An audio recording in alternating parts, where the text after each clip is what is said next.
Ok. Bueno, nosotros somos el equipo 11 y yo les voy a hablar de los 10 puntos del consenso de Washington. Pueden pasar diapositiva. Ahí está. Bueno, la definición técnica se conoce como consenso de Washington a un conjunto de 10 recomendaciones de política económica formuladas en 1989 por el economista John Williamson, que tenían como objetivo orientar a los países en desarrollo inmersos en las crisis económicas para que lograsen salir de las mismas. El consenso de Washington estaba formado por el Fondo Monetario Internacional, por el Banco Mundial y por el Tesoro de Estados Unidos. Las tres instituciones con sede en Washington, las recomendaciones pues pretendían conseguir aspectos como liberalizar el comercio exterior y el sistema financiero, reformar la intervención del Estado o atraer capital extranjero a los países. ¿Le puedes pasar a la otra? Ok, las 10 medidas del Consenso de Washington, bueno, se consideró que habían dos causas fundamentales que habían provocado las crisis de Latinoamérica. Por un lado, el proteccionismo y el excesivo intervencionalismo del Estado, y por otro, pues la incapacidad del gobierno para controlar el déficit público. Bueno, pues las 10 medidas que se propusieron fueron enfocadas a superar estos problemas. Fueron 10 que ya les voy a mencionar, no tan extenso porque pues mis compañeros van a desglosarlo mejor, pero pues más o menos como la introducción. Bueno, pues la una es la disciplina fiscal, que pues se consideró que los altos déficits que habían acumulado casi todos los países de América Latina habían conducido a desequilibrios macroeconómicos que hicieron entrar a la región en problemas inflacionarios. Y la dos, que es reordenación de las prioridades de gastos públicos, es pues reducir el gasto, distribuirlo desde subsidios no justificados hacia la sanidad, la educación y las infraestructuras. Y la otra, que es reforma tributaria, que está basada en aumentos de los impuestos sobre una base amplia y con tipos marginales moderados. Le puedes pasar a la otra. Y ahí están las que siguen, que la 4 es liberalización de las tasas de intereses, pues es como para que fuesen establecidas por el mercado. Y la 5, que es tipo de mercado, que pues es también por el mercado. La 6, que es liberalización de comercio. Para llevar a cabo una política económica orientada al exterior, pues, también se creyó necesario liberalizar las importaciones. La 7, que es liberalización de inversión extranjera directa, es para así aportar capital, tecnología y experiencia. La 8, privatización, pues se basa en la idea de que las industrias privadas estén gestionadas más eficientemente que las empresas estatales. La 9, que es desregulación, se consideró una manera de fomentar las competencias en América Latina, ya que era donde se encontraban las economías más reguladas del mundo. Y pues la 10, que es derechos de propiedad, es en una región donde los derechos de propiedad eran muy inseguros, pues se optó por implantar unos derechos garantizados como en Estados Unidos. Y pues ya por último, pues diré unos resultados del consenso de Washington a los que pues fueron positivos por las 10 consensos, bueno, los 10 puntos. Pues primero pues fue la bajada de inflación, bajada del presupuesto, del déficit presupuestario, disminución de la deuda externa, aumento de flujo de capitales. Y pues por otro lado, el consenso de Washington ha sido un foco de múltiples críticas desde diversos ámbitos, ya que muchos países, ya que muchos piensan que tuvo otras consecuencias, no, o sea, no tan positivas, y que era un dictado, o sea, neoliberal de Estados Unidos. Y pues los resultados negativos eran de que no se consiguió un crecimiento económico, aumentó la desigualdad, deterioró los derechos humanos, y bueno, y cabe destacar que aunque las medidas no surtieron el efecto deseado en todos los países, pues hubo algunos países como Chile, Uruguay, El Salvador y Brasil que sí tuvieron más signos positivos, como el progreso de la disminución de la pobreza. Sin embargo, pues otros países como Argentina perdieron competencia al aplicar estrictamente todas las medidas del consenso de Washington. Pues esto sería todo de mi parte.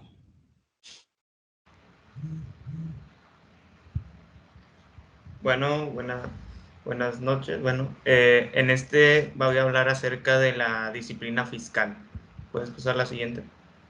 Bueno, en la disciplina fiscal, en esta consiste en que un gobierno gaste solo los ingresos que pueden obtener las diferentes fuentes. Algunas de estas fuentes de ingresos y gastos pueden ser tanto internas como externas. Eh, en las fuentes internas de ingresos para los gobiernos son los impuestos, prestación de servicios y las ganancias de las empresas que son propiedad del gobierno y de las que tienen una participación parcial. Y por un lado los gastos, un gobierno gasta en mantener a la burocracia, al ejército, la creación de infraestructura, la educación y la seguridad social. Después, en otra parte, tenemos las fuentes externas, que son el comercio exterior, donde hay ingresos por exportación de cualquier tipo de bienes o servicios y gastos por importación de bienes o servicios. La siguiente. Bueno, si un gobierno tiene ingresos mayores a sus gastos, tiene un superávit fiscal y si es al contrario, va a tener un déficit fiscal. Esto es lo mismo que sucede con las fuentes externas, pero como se trata de un comercio de bienes y servicios, a esto se le llama superávit o déficit de la balanza comercial. Pues bueno, ningún gobierno puede tener un déficit ni fiscal ni de la balanza comercial muy alto. Esto es porque no puede gastar permanentemente más de lo que percibe como ingresos. Una medida generalmente aceptada es obtener el cociente de dividir el déficit fiscal y la balanza comercial, llamado déficit de la cuenta corriente, entre el PIB. Con un PIB elevado, el déficit fiscal y de la balanza comercial también puede ser elevado. Esto que es como decir que si una persona tiene elevados ingresos, también puede tener elevadas deudas por su capacidad de pago. Eh, bueno, y la devaluación de la moneda, se refiere a la corrección del déficit de la balanza comercial, ya que los productos importados son más caros y se compran menos, así como los productos que se exportan son más baratos, lo que eleva las exportaciones. Y en el otro, en caso de incrementar el déficit fiscal, esto lo que hace es aumentar el gasto del gobierno que implica generar inflación, al inyectar más dinero a la economía, pero a la vez fomenta la actividad industrial, lo que esto crea más empleos, genera más impuestos, debido a que a mayor actividad industrial se haga, un mayor crecimiento económico va a haber. Bueno, esto es todo por mi parte. Gracias. Bueno, yo les voy a presentar el reordenamiento de las prioridades del gasto público. Ya está. Bueno, este es el documento de trabajo sobre el gasto público que trata de analizar tanto la priorización de las decisiones de gasto como la gestión eficiente bajo el principio de que una intervención pública se justifica cuando se produce fallos del mercado, cuando hay que asegurar la provisión de bienes públicos o preferentes y cuando hay una redistribución de la renta. Esto quiere decir que se priorizan las apropiaciones necesarias para atender con eficiencia el funcionamiento de las partes que lo conforman. Son las destinadas al gasto público social y las necesarias para servir a la deuda pública. Es todo de mi parte. Buenas noches, les voy a hablar sobre la reforma impositiva. Bueno, es un punto en el que aparenta ambas partes, países deudores y consenso de Washington, están de acuerdo. En todos los países latinoamericanos la economía informal es muy grande, lo que ocasiona una elevada evasión de impuestos. Las grandes empresas, por su parte, aprovechan cualquier laguna de las leyes impositivas del país para evitar y para no evadir impuestos. Finalmente, lo que más pagan impuestos en estos países son las personas que tienen un empleo fijo, que son las causantes cautivos, que son, sin duda, se requiere de una forma impositiva que cause un pago de impuestos más homogéneo y en escala móvil, de acuerdo con la cantidad de ingresos que se perciben. Sin embargo, es bien sabido que el alto desempleo de los países de la enorme descuento de impuestos a cambio de las empresas nacionales o transnacionales se instalen en determinadas ciudades. Tales empresas, a su vez, ofrecen al gobierno creación de empleos formales y el consumo de ciertas materias primas o ciertos productos regionales, que lo cual ayuda a la economía local. Hasta ahora el trueque le ha parecido justo a los gobiernos, que han aceptado esta opción. El consenso de Washington no declara con claridad si la reforma impositiva es exclusivamente para aumentar la recaudación fiscal, haciendo que tanto empresas como personas paguen los impuestos justos y nada más, lo cual es obviamente que es beneficio para cualquier economía, o también dicha reforma implica más beneficios fiscales para las empresas transnacionales que trasladan sus instalaciones a ciertos países, como hacer contratos anuales a los trabajadores o contratos que harían perder la antigüedad al trabajador para efectos de pago de pensiones y edad de retiro. Y eso es todo de mi parte. Bueno, yo voy a hablar acerca de la liberación de las tasas de interés. ¿Le puedes dar la siguiente? El precio o valor del dinero es la tasa de interés y como cualquier producto, su precio se determina por el equilibrio entre la oferta y la demanda. Esto quiere decir que si hay mucho dinero, es una economía en la cual las tasas de intereses tienden a bajar y desde luego si el dinero es escaso, las tasas de interés tienden a subir. Si un país ejerce un estricto control fiscal en sus gastos, tendrá que controlar el dinero circulante en la economía y si el dinero es escaso, subirán ligeramente las tasas de interés, lo cual a su vez atraerá capitales extranjeros que buscan principalmente altas tasas de interés para invertir en una economía de baja inflación con gastos gubernamentales controlados. El punto 7 del censo de Washington estipula la liberación de inversiones extranjeras directas, con la cual se cierra un círculo peligroso para cualquier país, y esto pues pasó en México en 1994. El entonces presidente Carlos Salinas permitió la libre entrada de una inversión extranjera directa de forma especulativa.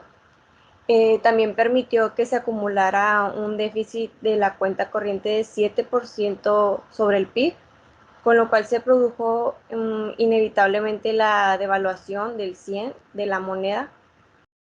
Entonces la inversión extranjera directa especulativa sacó del país los 17 millones de dólares en un solo día.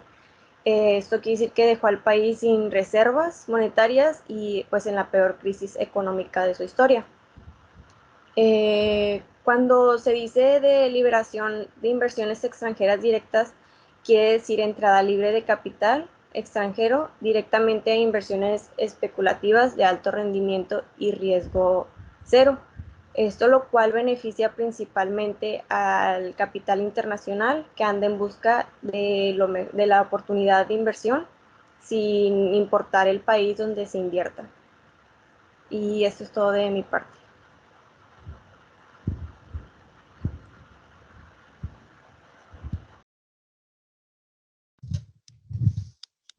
Hola, yo les vengo a hablar de la paridad competitiva de la moneda. Para empezar, tenemos que aclarar que la paridad de una moneda no debe dejarse libre juego de las fuerzas del mercado. Y el libro da 3 puntos muy importantes, que es la política cambiaria para hacer competitiva la planta productiva nacional. ¿Qué significa esto? Pues el gobierno debe de implementar políticas en las que se beneficie más a los productos nacionales más que a las importaciones que llegan al país. Luego tenemos que las exportaciones son competitivas debido a la paridad de la moneda. Ahora, si tú fueras a exportar algo, lo que tú prefieres es que tu moneda esté a la par con el dólar, no por encima de ni por debajo de. De esta manera estás a un precio de mercado justo. Y luego tenemos que la paridad competitiva es cuando se alcanza el equilibrio de la balanza comercial, que es lo que les platico. La mayoría de las monedas intenta parecer al dólar. Y es cuando los ingresos y los egresos son equivalentes en el comercio exterior, evitando la sobrevaluación. Por ejemplo, Suiza, no sé si ustedes sabían que la mayoría de las monedas lo que hacen es que te dan una tasa de interés. Entonces tú tienes en el banco tu dinero y estás ganando por tenerlo guardado. Bueno, en Suiza ellos te cobran por tener la moneda, porque como es muy estable esa moneda, pues todos quieren tener los francos suizos. y pues te quitan una parte para mantener el precio no sobrevaluado. Luego tenemos la ancla antiinflacionaria, que es cuando un país está intentando evitar la inflación de manera artificial. Se da mucho aquí en México, por ejemplo. De hecho, están los fenómenos económicos de México, que es la restricción al gasto público debido a la disciplina fiscal impuesta. Y luego tenemos la restricción monetaria que impone el Banco Central, que consiste en quitar dinero de circulación. Entonces, entre menos moneda, pues más valor tiene. Y finalmente tenemos cómo calcular la paridad comparativa, que es pues, tu poder adquisitivo. Calculas lo que puedes adquirir en una moneda con la tuya y la comparas. Y pues ahí les dejé unas gráficas de cómo las monedas se comparan. Bueno, se mantienen al mismo precio que el dólar e intentan balancear sus exportaciones e importaciones. Muchas gracias. Eso es todo de mi parte. Liberación del comercio internacional. Bueno, la liberación del comercio internacional consiste en la reducción de o eliminación de las restricciones previamente impuestas al comercio internacional, con el objetivo de permitir que los países intercambien bienes, servicios libremente. De esta forma, el equilibrio entre oferta y demanda se realiza a nivel global. La liberación comercial es la política contraria al proteccionismo. El proteccionismo es la acción ya sea de cierre de fronteras o ciertos productos, asignación de aranceles elevados o importación de ciertas cantidades de algún producto. El proteccionismo se podría decir que es la nivelación de ya sea de comercio internacional. Siguiente diapositiva, por favor. Bueno, en el libro nos muestra un ejemplo de la liberación del comercio internacional basándose en los países de Latinoamérica, ya que es bien sabido que son tecnológicamente dependientes de países más avanzados, ya sea como un ejemplo podría ser Estados Unidos, Japón, China, entre otros. Los países de Latinoamérica, ya sea que importan medicinas, automóviles, computadoras o maquinaria industrial, entre otros productos.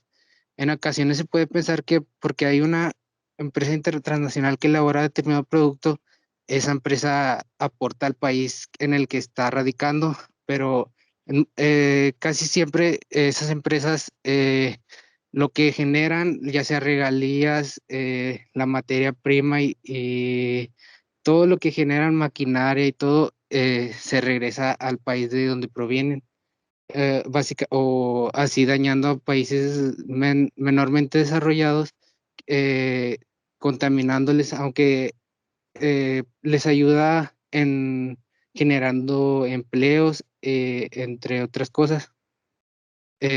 Siguiente diapositiva, por favor. Bueno, las ventajas y desventajas de la liberación del comercio internacional. Bueno, las ventajas, hay dos importantes para los países dependientes de los países más desarrollados. El primero es que aquellas empresas de estos países que logran adaptarse rápidamente al cambio, es decir, adquieren tecnología adecuada produciendo con calidad, se vuelven competitivas ya sea nacional o internacionalmente contra aquellos productos de las empresas transnacionales. El segundo punto es que se pone a prueba la capacidad y creatividad de los empresarios que quieran sobrevivir como tales y aquellos que logran se vuelven empresarios altamente competitivos. Bueno, las ventajas de la liberación, como mencionan, dan competitividad, dan calidad de productos y hacen mejores oportunidades para los empresarios. Bueno, en las desventajas de la liberación del comercio internacional, los países dependientes están en desventaja contra los exportadores de tecnología en generar la productividad y la calidad de los productos de países poseedores de tecnología son mejores que la de aquellos países que no la tienen. Los países dependientes se ven inundados en productos tal vez no de mejor calidad, pero sí de menor precio, lo que ha llevado al cierre a muchas empresas de estos países poco desarrollados que elaboran los mismos productos. Bueno, la desventaja sería para los países dependientes, ya que no genera una competitividad equilibrada, ya sea porque los países de mayormente avanzados tecnológicamente generan mejores productos de mejor calidad y tienen más oportunidades. Y esto ya sería todo de nuestra parte, de nuestra presentación y y seguiremos con el Kahoot